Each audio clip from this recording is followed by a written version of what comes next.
예, 오늘 사도행전 8장 26절에서 40절의 말씀으로 이 아침에 하나님의 말씀을 읽고 또 은혜를 나누겠는데요. 그 말씀 읽기 전에 우리가 좀 생각하고 읽기 전에 생각해 볼 것이 있습니다. 예수님께서 그 당시 공생의 시절을 생각해 보면 서기관 바리새인들은 정말 외적으로 완벽하다 할 만큼 소위 우리가 말하는 멋진 신앙인, 그냥 뭐 교회든 절이든 내가 저기 가가지고 저런 모습을 갖고 싶다 할 만큼 남들한테 보이는 모습으로는 거의 완벽한 사람들, 또 저렇게 해야 돼 막 기준이 되는 사람들이었어요. 근데 예수님은 그들을 쓰지 않으시고 저 갈릴리 사람, 죄인, 병든 자들을 부르셨거든요. 왜 그랬을까요? 그걸 좀 마음으로 이해해야 되겠습니다. 훌륭한 게 틀렸다는 얘기가 아닙니다. 훌륭하면 안 된다는 얘기를 예수님이 하시려는 게 아니에요. 율법을 지킨 게 잘못됐다 그 얘기를 하시는 게 아닙니다. 우리의 노력, 우리의 방법, 인간의 방법으로 노력하고 의지 강함을 해낼 수 있죠. 그러나 그 외적인 변화, 그죠? 종교 생활 이런 것으로 안 되는 게 있는 겁니다. 예수님이 지금 말씀하시고자 하는 거는 훌륭하게 틀렸다는 얘기가 게 아니고 그걸로 안 되는 게 있다는 겁니다. 그게 뭘까요? 그게 안 되기 때문에, 안 되는 게 있기 때문에 사실은 내가 외적인 변화로 훌륭하게 의지력 있게, 그죠? 노력해서 바르게 할 수도 있고, 남들에게 존경받는 사람이 될 수 있으나, 그게 잘못됐다는 건 절대 아닙니다. 그러나, 그런 외적인 변화, 또 종교 생활로는 안 되는 게 있는 겁니다. 그게 뭘까요? 눈에 보이지 않는 근본에서부터 오는 문제. 우리가 태어나기도 전부터 가지고 있던 것들 해결이 안 되는 겁니다.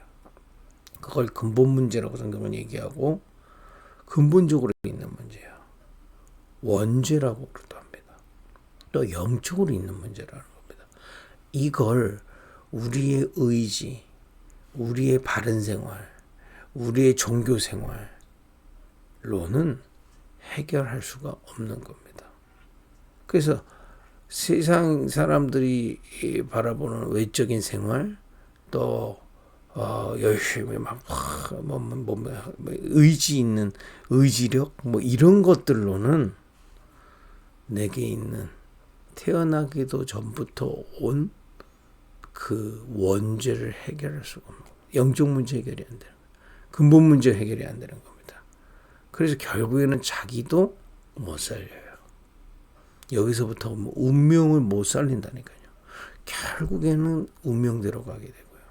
해결할 수 없는 운명 속에서 헤어나올 수가 없는 거예요. 또 이스라엘은 결국에는 또 로마에 속국됐던 이스라엘은 온 세계로 유랑민족이 되지 않습니까? 해결할 수가 없는 거예요. 또 다른 사람과의 현장도 살릴 수가 없는 겁니다. 그래서 여러분 주변에 그런 분들을 보신 적이 있는지 몰라도 아주 의지력 있는 집안이고 성공하신 집안인데 자녀들하고 부모의 갈등이 깊은 곳이 있어요. 특히 자수성가 좀 많이 만나봤거든요. 또 저 예전에 대학 다닐 때도 그런 친구 있었어요. 그 집안은 다 서울대고 유학 가고 그런데 얘만 안 되는 거야. 다 쉽게 하면 자수성가인데 자기만 안 되는 거야. 얘는 상처 그것 때문에 그게 안 되지는데 왜 안 되지는지를 가족들이 이해를 못하는 거죠. 이 친구는 가만히 막 불안하고 시달리고 하는데 그걸 모르는 거예요. 이런 눈에 보이지 않는 근본 문제를 해결할 수가 없는 겁니다. 그래서 예수님은 이걸 알아듣는, 안 훌륭해서 쓴 게 아니고 이걸 알아듣는 갈릴리 사람, 저 병든 사람, 죄인들을 부르신 겁니다. 여러분과 제가 오늘 이 아침에 이것을 깨닫고 누리는 은혜 있길 바랍니다. 이 원죄에서 우리의 몸부림, 우리의 의지, 외적인 노력, 그런 근본의 문제를 변화시킬 수 없기 때문에 하나님께서 하나님의 아들 성자 하나님을 그리스도로 삼으시고 기름 부은 자 그리스도로 세우시고 그 그리스도를 이 땅에 보내신 겁니다. 이게 하나님의 은혜요 놀라운 계획인 겁니다. 그리고 그 그리스도를 우리 대신 어린 양 삼아 희생제물 삼아 죄 없는 제물로 피 흘리게 하신 겁니다. 그 원죄에서 해결받아야 눈에 보이지 않는 근본 문제, 영적 문제에서 해결되거든요. 그 죄에서 해방받고요. 대속은 대신 갚아줬다는 거거든요. 예수님의 희생제물이신 그 그리스도의 대속하심으로 우리의 죄가 속량된 겁니다. 우리가 죄 없는 게 아니고요. 죄 없는 걸로 여기신다는 거예요. 그래서 칭의라고 합니다. 신학적인 용어로. 의롭다 불러주시는 거예요. 여러분과 제가 죄가 없어서 죄가 해결받았다는 게 아닙니다. 죄 있는데 주님이 그 죄를 없이 여기셔 주시는 겁니다. 그 피를 보고요. 그것 때문에 우리가 하나님 만나는 길이 열린 겁니다. 그것 때문에 사단의 손에서 우리가 완전히 해방되게 된 거예요. 그죠? 이 구원의 길을 그리스도께서 완성하신 겁니다. 영접하는 자, 곧 그 이름을 믿는 자 하나님의 자녀가 됐다. 여러분 팔복에 심령이 가난하다 하지 않습니까? 여러분 이거는 외적인 얘기를 하는 게 아니에요. 이게 심령이 가난해져서 이 그리스도의 비밀이 믿어지고 나의 주인으로 모시게 되는 겁니다. 영접하는 것을 얘기하는 거죠. 심령이 가난해져 내 마음으로 믿게 되는 겁니다. 그죠? 이 비밀을 받은 자에게 하나님의 나라로 역사하십니다. 지금 팔복이 임하기 시작하는 겁니다. 그죠? 이 복음의 비밀을 누릴 때 복음의 비밀이 뭡니까? 그리스도로 말미암아 이제 성삼위 하나님과 화평함을 누릴 수 있는 겁니다. 오늘도 이 아침에 우리가 그리스도로 구원받았음을 기억하고 그 이름으로 주님 바라보는 이 시간에 성부 하나님 우리 아버지 되시는 겁니다. 성부 하나님 만물을 다스리시는 만분의 계획을 가지고 계신 그 성부 하나님이 우리 아버지 되시는 거예요. 그리고 지금도 보좌 우편에 십자가의 사역을 마치시고 부활하셔서 완전 승리하신 그 그리스도께서 보좌 우편에 계신 그 주님께서 우리의 주인 되시는 거예요. 우리 안에 성령 하나님께서 함께 하셔서 그 하나님의 뜻도 알게 하시고 주님이 주신 새 은혜를 알게 하시고 하나님의 형상으로 하나님의 지혜와 그죠? 하나님의 뜻과 우리가 정말 하나님의 뜻을 쫓아갈 수 있는 힘을 주시는 겁니다. 그죠? 성삼위 하나님과 화평케 되는 그 복음을 누릴 수 있는 겁니다. 그래서 이 새벽에 이렇게 말씀도 전하고 듣고 기도하는 겁니다. 이때 우리의 영이 살게 돼 있어요. 어떻게 해요? 애통했던 병들었던 자들이 위로함을 얻고 해방되게 되어 있습니다. 그죠? 이 땅이 사람들이 볼 때 무능해 보이지만 이 주님 만나고 나니까 온유한 자 되니까 주님의 인도하심으로 모든 것을 인도받게 되어 있는 겁니다. 그 전에 다른 것을 행복으로 몸부림쳤던 우리가 주님의 함께 하심으로 참 행복으로 살아나게 되어 있어요. 그죠? 이 어마어마한 팔복의 축복들이 내 안에 임하는 겁니다. 복음 누릴 때요. 그죠? 이 비밀 누릴 때 드디어 현장이 다르게 보이기 시작하는 겁니다. 내가 힘들다, 안 된다 생각했던 것과 그게 모든 기준이 바뀌어버리는 겁니다. 그죠? 그게 뭡니까? 세상의 소금. 긍휼히 여겨지는 게 달라지는 거예요. 이 비밀 없어 죽어가는 현장, 가족들, 지역이 보입니다. 나라가 보이는 겁니다. 그죠? 이 비밀을 누리니 내가 무엇을 할지 마음이 청결해지게 되는 겁니다. 내가 누구고 내가 무엇을 위해 살며 어떻게 해야 되지 마음이 청결하게 돼요. 그러니까 우리는 기도로 사는 겁니다. 복음 누리면서 사는 겁니다. 그렇게 하고 현장을 화평케 하는 자로 서는 겁니다. 우리를 통해 이 비밀이 그죠? 현장에 비춰지도록. 결국 우리는 이 복음을 지키는 게 우리 인생의 근본 미션이 돼요. 여러분 무엇을 위해서 하는 겁니까? 이 복음을 지켜야 돼요. 복음이 계속 없애거든요. 이 팔복의 축복을 우리에게 역사하시는 거예요. 그러니 이 외적으로 훌륭했던 사람들 이걸 받아들일 수가 없는 겁니다. 근데 이 갈릴리 사람들 하나님 은혜로 이 팔복의 축복을 누린 겁니다. 여러분과 저에게도 오늘도 이 팔복의 축복이 임하고 저 현장에 세상의 소금으로 서는 겁니다. 맛을 잃지 않아. 똑같이 사지만 여러분 불신자하고 우리하고 뭐가 다릅니까? 겉으로 보면 똑같이 보이죠. 그렇잖아요.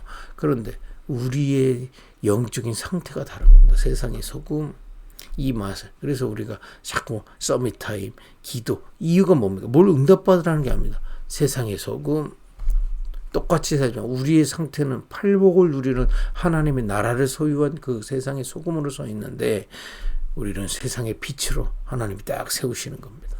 이 빛을 보고 사람들이 주님 앞으로 다가오게 되는 겁니다. 그걸 보고 세계복음화라고 하는 겁니다. 우리 가정 가문에 이 빛을 비추고 있는데 가정 가문에 어둠이 무너지고 이 빛을 보고 살아나게 되어 있습니다. 한 지역에 이 빛을 놓고 기도하고 움직이는데 그 현장에 어둠이 무너지고 이 빛을 보고 오는 사람들을 하나님이 만나게 하시고 역사하시는 겁니다. 한 나라에 이 빛을 비추는데 그 나라와 민족에 살아나는 예비된 사람들 붙여주시는 겁니다. 그렇죠? 이 축복을 그리스도 안에서 하나님 은혜로 우리에게 주신 줄 믿으시기를 바랍니다. 그럼 이것을 가지고 여러분 좀 훌륭하지 내가 좀 연약한 부분에 낙심하지 마세요. 잘했다는 게 아닙니다. 이 비밀을 더 사모하는 겁니다. 혹시 내가 많은 응답을 들어봤다 교만하지 마세요. 이 속으로 또 들어가는 겁니다. 그럼 우리 이걸 놓고 사도행전 8장 26절에서 40절을 읽어보겠습니다. 그래서 아침에 여러분 이걸 언제 낮에 들어서도 상관없지만 성경 본문을 성경을 이렇게 같이 읽고 묵상하는 이런 비밀들을 우리 함께 누리고 여러분 혼자 있을 때도 이렇게 기도 속에서 말씀을 읽는 은혜들이 있길 바랍니다. 8장 26절에 주의 사자가 빌립에게 말하여 이르되 일어나서 남쪽으로 향하여 예루살렘에서 가사로 내려가는 길까지 가라 하니 그 길은 광야라. 이 빌립이 누구냐? 초대교회 그 마가다라판 교회에서 이 비밀 팔복과 세상의 소금 세상의 빛의 비밀을 가지고 사도행전 6장에 중직자로 세워졌던 사람입니다. 그죠? 그 빌립 지사가 지금 어디로 가느냐면 유대인들은 가지 않는 사마리아 땅으로 하나님 인도하셨어요. 이 비밀 갖고 있는 빌립을 요 8장 앞에 보면 사마리아 땅 왜 안 가느냐? 사마리아 땅은 여러분 사마리아 여인 얘기 들어보셨잖아요. 예전에 아수르한테 북이스라엘이 멸망당할 때 그 땅에 아수르에 많은 쉽게 하면 외국 사람 이방인들을 갖다가 넣은 겁니다. 그래서 이제 쉽게 얘기하면 여기 있던 남자들은 잡아가고 외국 사람들을 넣으니 쉽게 말하면 요즘 말로 하면 다민족들이 많은 거죠. 그러니 이 선민사상에 그야말로 빠진 이 이스라엘 사람들은 그 사마리아를 아주 경멸하는 겁니다. 이렇게 실제로 이스라엘 사람들이 예루살렘에서 북쪽으로 갈 때 사마리아를 거쳐가야 되는데 안 간다는 거예요. 멀어도 돌아갈 정도로 사마리아를 멸시했던 거예요. 근데 이 사마리아에는 이 복음이 없어서 당연히 어둡고 병 많고 그죠? 저주재앙이 있는 이곳에 이 팔복의 비밀을 가지고 그죠? 그리스도 안에서 정말 이 세상의 소금으로 세상의 빛으로 선 빌립이 그곳에 복음의 빛이 비치러 가게 된 겁니다. 그 사람을 누가 움직이셨냐? 여기가 주의 사자가 빌립에게 말하여 이르되. 여러분과 저에게 정말 성령께서 정말 한 지역을 살릴 만큼 우리에게 역사하시는 줄 믿습니다. 이 주의 사자가 그 사마리아에서 복음 전하고 있는 빌립을 남쪽으로 가라고 하는 겁니다. 왜요? 27절에 쭉 읽어보겠습니다. 일어나 가서 보니 에디오피아 사람 곧 에디오피아 여왕 간다기의 모든 굳고 맡은 관리인 네시가 예배하러 예루살렘에 왔다가 에디오피아 사람을 만난 겁니다. 이건 완전히 하나님이 만나게 해주시는 만남이죠. 28절에 이 사람의 모습을 보는 게 이게 에디오피아의 내시, 그것도 국고 맡은 관원이면 얼마나 높고 훌륭한 사람입니까? 근데 28절에 돌아가는데 수레를 타고 선지자 이사야의 글을 읽더라. 선지자 이사야서를 읽는 거예요. 근데 지금은 이사야서 이렇게 우리가 성경 66권 이렇게 책 한 권이지만 그 당시에는요, 파피루스 그래가지고 이만한, 혹시 뭐 옛날 영화 같은 거 보면 이만한 책이 이렇게 넘기는 거, 그 두께도 이만한 겁니다. 그걸 읽고 있는 겁니다. 한마디로 뭔가 갈급한 거예요, 이 사람이. 이베아로 왔는데, 에디오피아 흑인 아닙니까? 에디오피아 사람이 와가지고 예배하러 온 건데 갈급해가지고 예배하러 가는데도 이사야서를 막 읽고 있는 거예요. 여러분, 이 비밀 갖고 있는 사람에게 하나님이 심령이 가난한 예비한 사람을 만나게 하시는 겁니다. 사실은 그게 전도예요. 세계복음은 이 빛이 비추고 있는데 하나님이 준비했던 특징이 뭡니까? 갈급한 사람을 만나게 됩니다. 29절에 성령이 빌립더러 이르되 이 수레로 가까이 나아가라 하시거든. 우리 정말 이 비밀을 누리고 있으면요, 성령께서 우리를 인도하셔서 그런 사람들을 하나님이 예비한 사람들을 만나게 하시는 줄 믿습니다. 30절에 빌립이 달려가서 선지자 이사야의 글을 읽는 것을 듣고 말하되 읽는 것을 깨닫느냐 대답하되 지도해 주는 사람이 없으니 어찌 깨달을 수 있느냐 하고 빌립을 청하여 수레에 올라 같이 앉으라 하느니라. 갔더니 이 성경을 읽고 있잖아요. 그 물어본 겁니다. 니 그거 이해하냐 그랬더니 모르겠다 이럽니다. 32절에 쭉 내용이 나옵니다.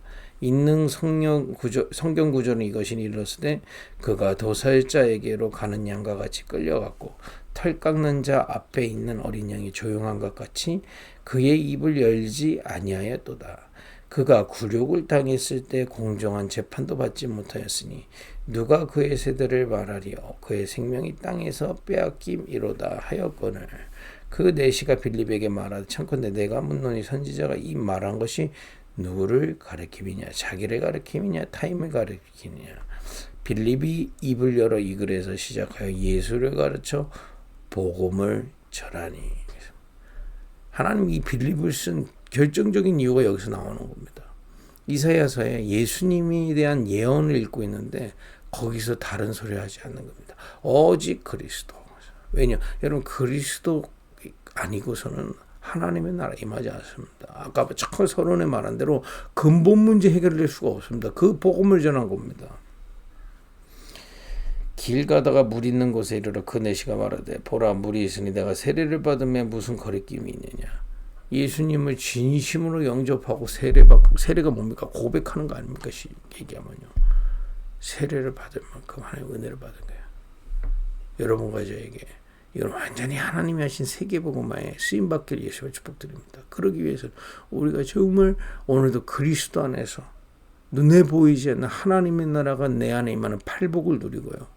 이것을 내 24시 세상의 소금으로 누리고 세상의 빛이 우리를 통해 비춰짐을 믿고 누릴 때, 그죠? 이런 현장으로 주의 사자들 보내서 알려주시고 성령으로 이끌어서 하나님이 예비하신 갈급한 사람들을 만나게 하실 줄 믿습니다. 이 축복을 계속 누리는 거예요. 38절에 봐. 이에 명하여 수레를 멈추고 빌립과 내시가 둘 다 물에 내려가 빌립이 세례를 베풀고 둘이 물에서 올라오서 주의 영이 빌립을 이끌어간지라. 내시는 기쁘게 길을 가므로 그를 다시 보지 못하니라. 같이 신앙생활을 할 수 있는 사람도 있지만 우리가 현장에서 만나서 이 복음 주고 파송해야 될 사람도 있는 겁니다. 에디오피아로 파송하고. 그래서 에디오피아는 지금도 저 아프리카에 있는 에디오피아 지금도 기독교 국가입니다. 이때 얼마나 물론 뭐 이 내시만 믿었는지는 모르겠습니다. 이미 믿고 사실은 성경을 읽으면서 예루살렘으로 왔었으니까요. 그러나 어쨌든 이 이후에 에디오피아 이 내시를 통해서 이 복음의 빛은 계속 증거됐을 겁니다. 또 빌립은 아수도에 나타나 여러 성을 지나다니며 복음을 전하고 가이사랴에 이르니라. 빌립대로 계속 이 팔복의 비밀 속에서 세상의 소금의 비밀로 누리고 세상의 빛을 비추는 이 전도자의 사명을 계속 감당했다. 그죠? 여러분과 제가 이 축복 속에 있기를 원합니다. 그래서 오늘도 우리에게 가장 중요한 게 뭐냐? 오직 그리스도 깨닫고 복음을 누리는 거예요. 성삼위 하나님과 화평을 누리는 거예요. 그죠? 이 팔복의 비밀이 내 안에 임하도록 언약 붙잡고요. 그래서 여러분 구원의 길을 묵상하든 파수꾼의 기도를 묵상하고 확신 가지고 주님을 바라보다가 참된 안식, 평안, 내 영적인 부분이 살아나는 참된 기도 응답 누리기를 바랍니다. 이 비밀을 가지고 이 비밀을 단순히 나 혼자 있을 때만이 아니라 이제 24 누리는 겁니다. 소금, 맛을 잃지 않는 거다. 어려움이 와도 맛을 잃지 않는 거죠. 위기 와도 맛을 잃지 않는 거죠. 사마리아 땅에 가도 맛을 잃지 않는 거죠. 그러고 있으면 이 복음은 빛이기 때문에 하나님이 예비하신 이런 문들을 열어가실 줄 믿습니다. 이런 12지역의 제자를 찾아 세우고요. 각 가정 가문에 이런 제자 세우고 2, 3, 7, 5천 종족을 살릴 한나라 살릴 제자를 살리는 이 어마어마한 바리새인 서기관 저 정치인 의사들은 할 수 없는 이 일을 감당하는 교회 감당하는 그런 한 제자로 서기를 예수님의 이름으로 축복드립니다. 기도하겠습니다. 하나님이 원하시는 한 사람, 한 팀, 한 교회가 되게 하옵소서. 예수님의 이름으로 기도했습니다. 아멘.